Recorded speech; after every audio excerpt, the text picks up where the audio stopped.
बिस्मिल्लाहिर्रहमानिर्रहीम जी।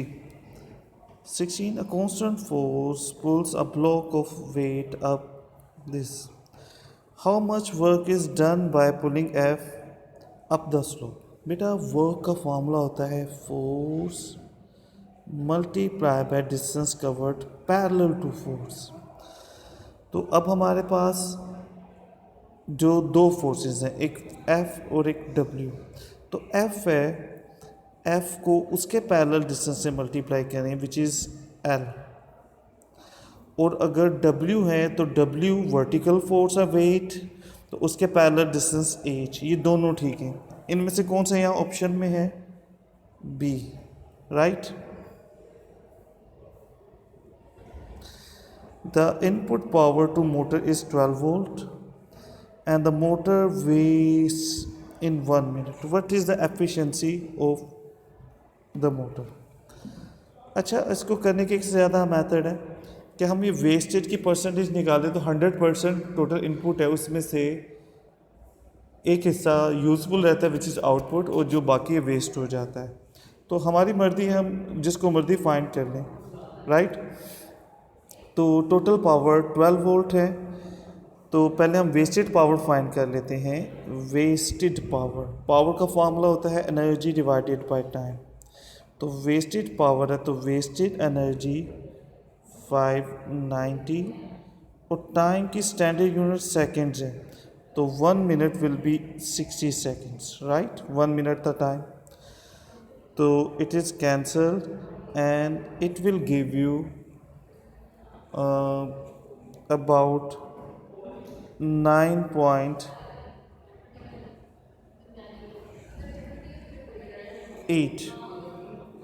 ये वेस्टेड है। तो अब हमारे पास जो एफिशिएंसी है वो क्या होगा कि आउटपुट ओवर इनपुट। तो इनपुट 12 वोल्ट है, और यूज़फुल क्या होगा, इसमें से 9.8 को सब्ट्रैक्ट कर दें 2.2 और multiply by 100 into convert into percentage. 2.2 को 100 से 220 को 12 पे डिवाइड करेंगे तो it will be 18%, right. Clear जी। 18 efficiency electric motor have an efficiency about 90% when used in electric train. Which form of wasted energy are produced? Data energy जो waste होती है ना, सबसे ज़्यादा हीट की फॉर्म में होती है फ्रिक्शन की वजह से, और फ्रिक्शन में हीट के साथ साउंड भी होती है, तो थर्मल एंड साउंड। फ्रिक्शन की वजह से हीट लॉस हो, जो भी है ना, एनर्जी लॉस होती है फ्रिक्शन। तो याद रखने, फ्रिक्शन से हीट भी और साउंड दोनों प्रोड्यूस होते हैं, right. What is unit of power? बेटा पावर की यूनिट होती है formula energy over time. Power की यूनिट वैसे प्रॉपर वॉट है, तो यहाँ ऑप्शन में वॉट नहीं है, डब्ल्यू। तो वॉट किसके इक्वल होता है? फार्मूले से एनर्जी ओवर टाइम। तो एनर्जी की यूनिट होती है जाउल और टाइम की होती है सेकेंड। तो जाउल पर second is also the unit of power, right. Thermometer अब नए सिलेबस में नहीं है, बट इसको डिस्कस कर लेते हैं। The which thermometer has the greatest sensitivity? बेटा सेंसिटिविटी उसमें होती है जिसमें बल्ब लार्जर हो, बल्ब सब में सेम है। दूसरा जिसमें वैल्यूज़ में जो डिस्टेंस है वो ज़्यादा हो। What do you mean by that? देखिए इधर 0 से 5 का डिफरेंस में इतनी लेंथ है, राइट। इधर 30 से 35, ये भी 5 का डिफरेंस, लेंथ ज़्यादा है। इधर तो 50 के लिए इतनी लेंथ यूज़ हो रही है, यानी 5 के लिए तो बहुत कम यूज़ होगी। और इधर देखिए इतनी सी लेंथ 40 का गैप बता रही है, तो वो जो सबसे कम डिफरेंस लेकिन गैप ज़्यादा बता रही है वो Q is the most sensitive. अच्छा, रेंज कहते हैं मैक्सिमम माइनस मिनिमम। तो बेटा आप इसकी रेंज निकालिए ना, 25 में से 0 माइनस कर दें, और इसकी 40 मैक्सिमम और मिनिमम 30 है, इसकी रेंज 10 है। इसकी 25 रेंज पहले वाले की, दूसरे वाले की 10 है। अच्छा, 250 में से 0 माइनस कर दें इसमें, थर्ड वाले में, तो इसकी रेंज 250 आ जाएगी।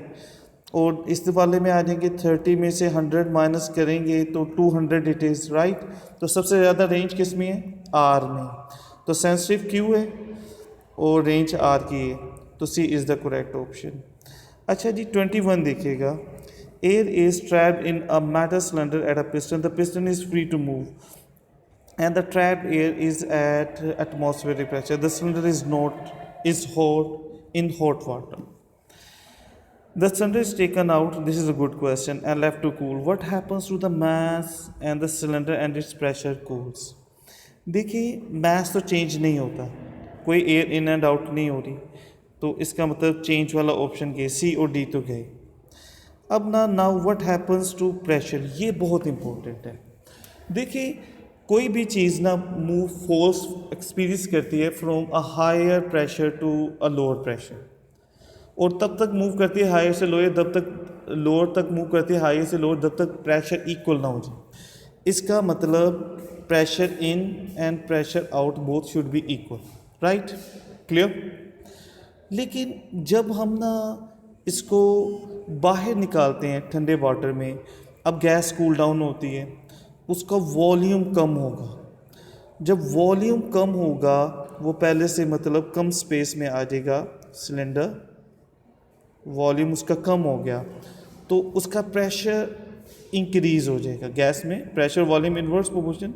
लेकिन रुकेगा कब? वो सिलेंडर नीचे की तरफ क्यों आएगा पहले? क्योंकि अंदर वॉल्यूम लो हो गया था, तो move from high pressure to लो।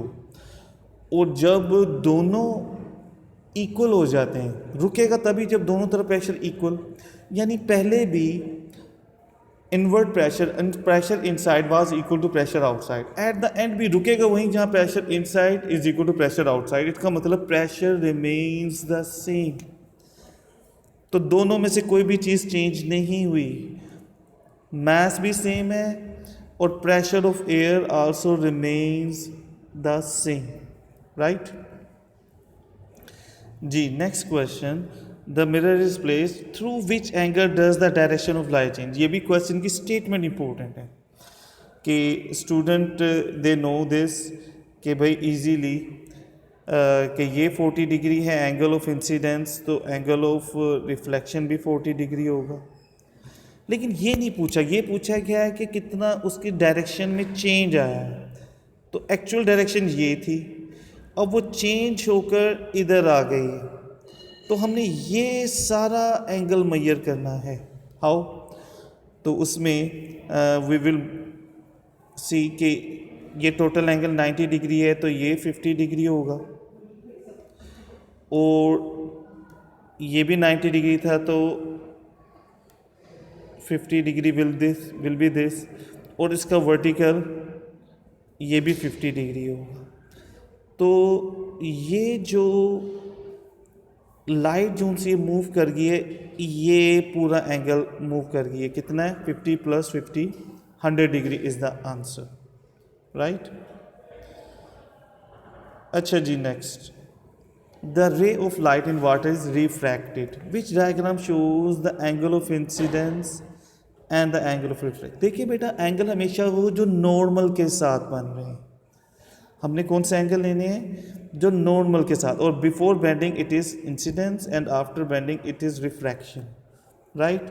तो अब आप अपने ऑप्शंस देख लें, तो ए में दोनों ठीक हैं, तो बी में क्यों नहीं ठीक है? क्योंकि वो नॉर्मल के साथ रिफ्रैक्शन नहीं शो किया हुआ, सी में आई नहीं शो किया हुआ, और डी में कोई भी एंगल नॉर्मल के साथ नहीं किया हुआ, तो ए इज़ द करेक्ट ऑप्शन।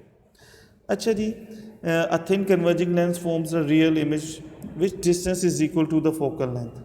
देखिए बेटा, जो भी रे पैरेलल आती है ना, वो हमेशा फोकस में से गुजरती है। इसका मतलब ये x इज़ द फोकस, और फोकस से सेंटर तक जो डिस्टेंस है ना, दैट इज़ फोकल लेंथ, और सेंटर उसने L से रिप्रेजेंट किया, तो L to X is the focal length, right.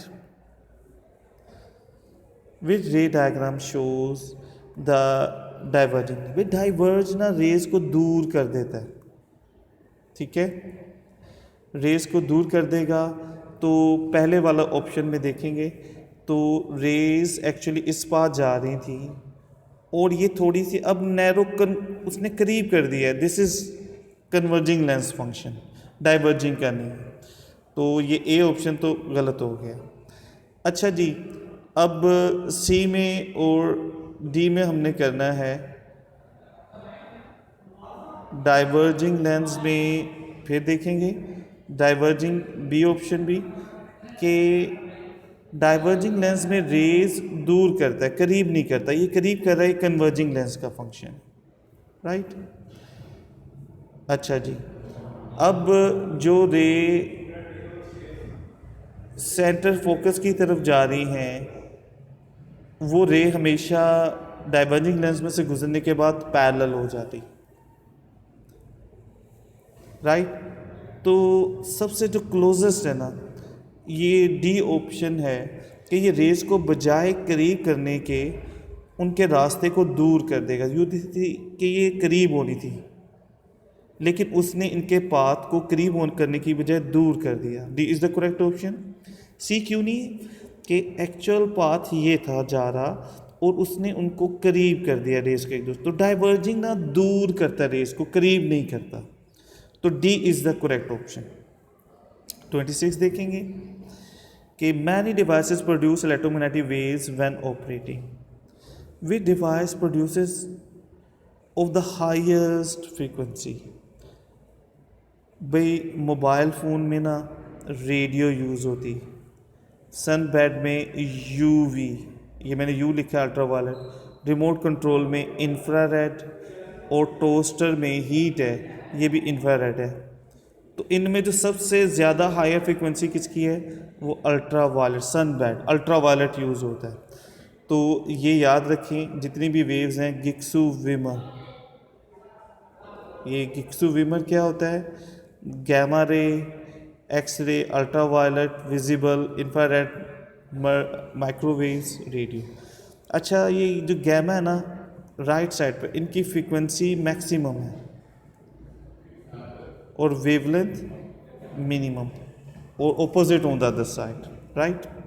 अच्छा 27, which two frequencies are both outside the range of audible? बेटा ऑडिबल रेंज वैसे यूजुअली 20 से 20,000, उसे किलो भी कहते हैं। तो 20 किलो से बाहर है, तो वो 20 किलो से बाहर है। जैसे 20 से कम है वो भी नहीं सुन सकते, 20 से जो बड़ी है वो भी हम नहीं, ऑडिबल रेंज में नहीं है। तो 2 तो ठीक है, लेकिन 5000 रेंज में है। 2 ठीक है, और 25,000 बी ऑप्शन, ये भी रेंज में नहीं है, ये बी इज ऑप्शन। अच्छा, अब इसमें देखेंगे सी में 25 हर्ट्ज हम सुन सकते हैं, क्योंकि 20 इज ओवर मिनिमम, रेंज में नहीं है। दूसरा ठीक था, बी ऑप्शन है हमारा करेक्ट, वी नो।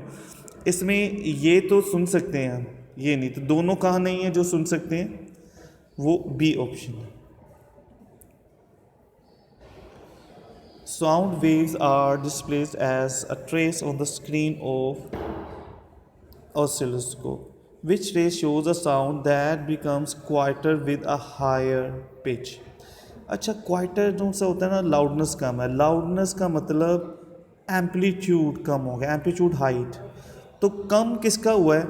ए में तो ज़्यादा हो गया बाद में, राइट। तो ए नहीं हो सकता।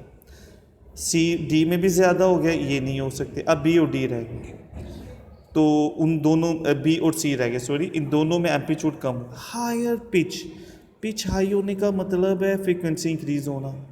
जैसे किसी जगह पर ज़्यादा भीड़ लोगों की हो तो लोगों को तंग होना पड़ता है, तो जहाँ फ्रीक्वेंसी इंक्रीज होती है वहाँ बींग्स नैरो हो जाती हैं, वेव्स। तो देखें कि कहाँ रेज नैरो हुई हैं, तो नैरो किस में होगी? बी में तो वो ओपन अप हो गई, दूर दूर हो गई हैं। सी में देखिए नैरो हो गई हैं वेव्स, कैन यू सी? और वेव्स का नैरो होना बताता है फ्रीक्वेंसी इंक्रीज हो गई है, तो C is the correct option, right. 29, north pole of a permanent magnet is placed in turn close to a piece of iron, and the south pole of another magnet and a piece of copper. Which objects are attracted to north pole of permanent magnet? जी बेटा, तो iron एक magnetic material है, ये तो attract होगा।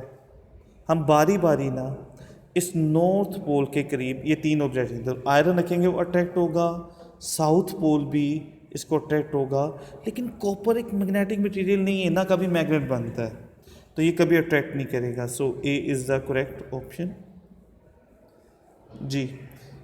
The four plotting compasses are place near a bar magnet, ignore an effect of earth, one compass appears like this, which is possible. देखिए magnetic field की direction होती है नॉर्थ टू साउथ, तो ए में से गुजरते वक्त लाइन इस डायरेक्शन में होगी, मैग्नेटिक फील्ड लाइंस बी से इस तरह जाएंगी। मैग्नेटिक फील्ड की डायरेक्शन ये होती है बेटा north to south, north to south.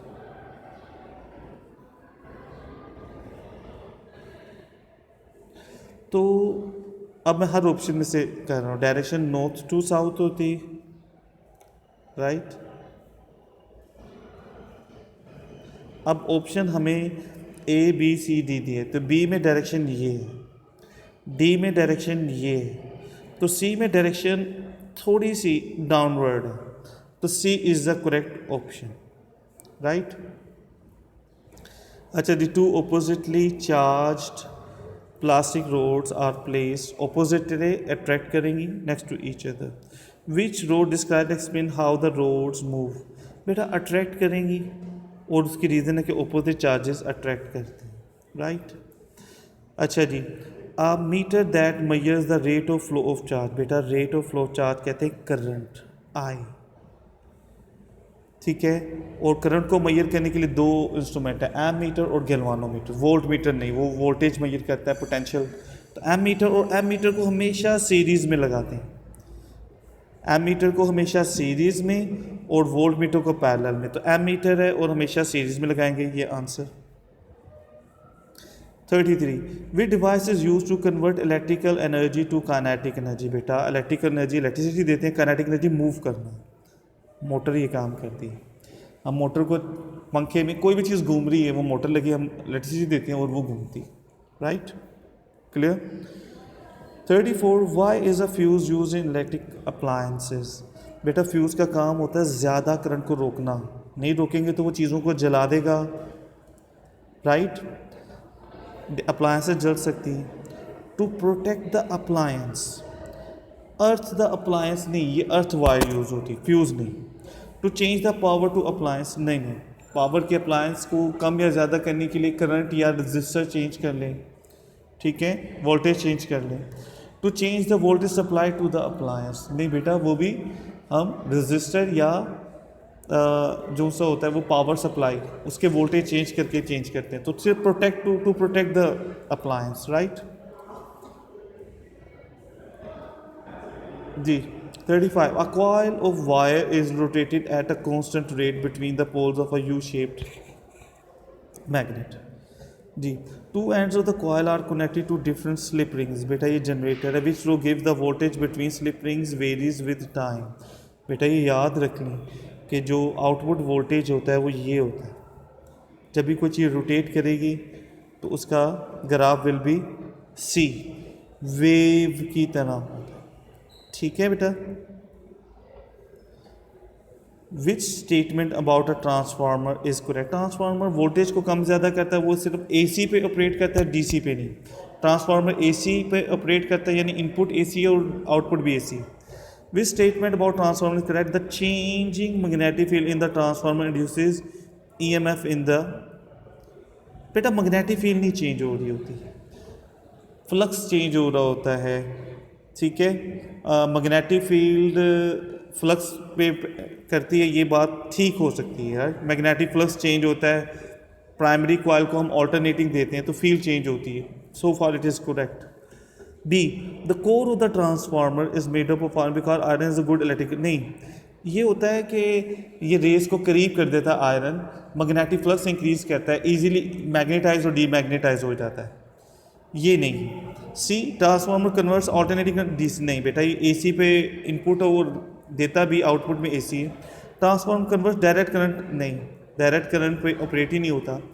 तो सिर्फ ए इज़ ऑप्शन। और वो क्या है कि प्राइमरी कॉइल को हम करंट देते हैं ऑल्टरनेटिंग, वो करंट चेंज होता है, उसकी मैग्नेटिक फील्ड चेंज होती है, और मैग्नेटिक फील्ड चेंज होने से फ्लक्स चेंज होता है, और फ्लक्स चेंज होने से ईएमएफ इंड्यूस होती है जी। The three types of radiation emitted by unstable nuclei are helium nuclei. Helium nuclei जो उनसे होता है ना वो अल्फा पार्टिकल्स होते हैं, शॉर्ट वेवलेंथ ये होती है गैमा, और इलेक्ट्रॉन्स को कहते हैं बीटा। तो now you can see alpha, gamma and beta, A is the correct option, right. Short wavelength का मतलब हायर फ्रीक्वेंसी, तो गैमा की फ्रीक्वेंसी सब वेव्स में दुनिया में सबसे ज़्यादा हाई है, राइट।